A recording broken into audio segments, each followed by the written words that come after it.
భక్తుడైనా, ఒక నటుడైనా, ఒక కాపరైనా, ఒక మతస్థుడైనా దేవుని అభీష్టాన్ని నెరవేర్చటానికి, సమాజంలో గూడుగట్టిన రుగ్మతను తీసివేయటానికి ఒక యేసు వలె ప్రాణమివ్వాలి.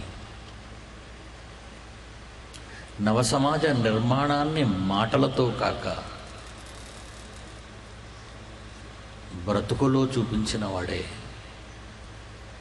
మహానాయకుడు.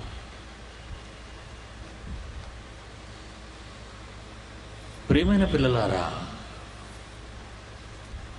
మీ నుండి దేనినో ఆశించి ఈ సభల నిర్వహణ చేపట్టలేదు ఈ పిల్లలు.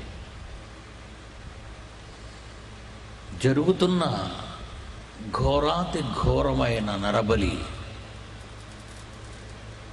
ఆపాలి. ఆ ఆపాలి అంటే పరిపక్వత కావాలి. అది లేని నాడు, దానిని చేయని నాడు ఈ సమాజం కుళ్ళిపోక తప్పదు. ఎన్ని పోలీసు స్టేషన్లు ఉన్నా, ఎన్ని న్యాయస్థానాలు ఉన్నా, ఎన్ని జైళ్ళు కట్టించినా,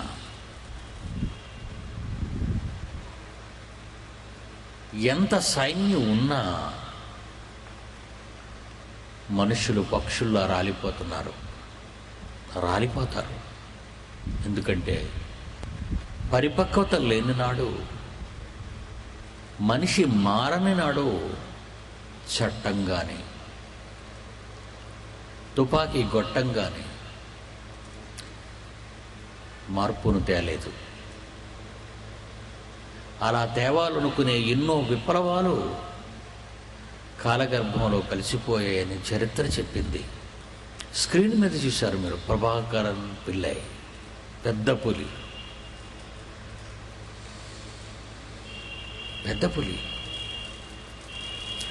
నాకంటే 5 ఏళ్ళు చిన్నవాడు. శ్రీలంకలో ప్రత్యేక దేశం కావాలని ఆ దేశంపై తిరుగుబాటు చేసి ఆ దేశ ప్రధానిని, పెద్దలను, అధికారులను తో పాటు మన దేశ ప్రధాని అయిన రాజీవ్ను కూడా హతమార్చిన భయంకరమైన క్రూరుడు ఆ విప్లవం. తాజాగా కాలగర్భంలో కలిసిపోయింది. లోకం మీద ఆశలు పెట్టుకున్న ఎందరో ఎన్నో విప్లవాలు దేశ చరిత్రలోనూ ప్రపంచ చరిత్రలోనూ చోటు చేసుకున్నాయి. చదువుకున్న వాళ్ళు మీరు. ఆ తిరుగుబాటులన్నీ అణిచివేయబడ్డాయి. తిరుగుబాటుదారులు చంపబడ్డారు క్రూరంగా. కొందరైతే చచ్చిపోయారు, వాళ్ళకి వాళ్ళే ఆత్మహత్యలు చేసుకుని. విప్లవం నిలవాలి అంటే శరీరం గురించి ఆలోచిస్తే నిలవదు. శరీరం తాత్కాలికమైనది, దాన్ని నడిపించేది శాశ్వతమైనది. తాత్కాలికముగా ఉన్న మానవ ఆకారాన్ని నమ్ముకున్నవారు మట్టిలో కలిసిపోయారు. శాశ్వతమైన దానిని కోరుకున్నవారు చరిత్రలో ఉత్తములుగా నిలిచిపోయారు. దేవుని పిల్లలారా, బైబిల్ ఒక మహాజ్ఞాన గ్రంథం. ప్రపంచ ప్రతి పాఠశాలలో చిన్ననాట నుండి పిల్లలకు నేర్పించవలసిన బ్రతుకు కాలమంతా కూర్చుని నేర్చుకున్న తరగని మహాజ్ఞానం బైబిల్లో ఉంది.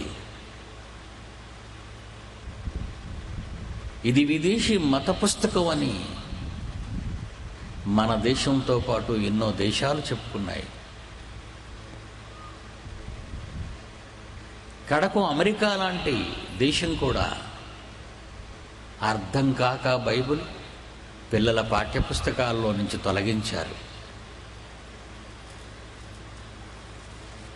ఒక్క మాటలో చెప్పాలి అంటే, చెబితే వినరు, ఉన్నా చదవరు.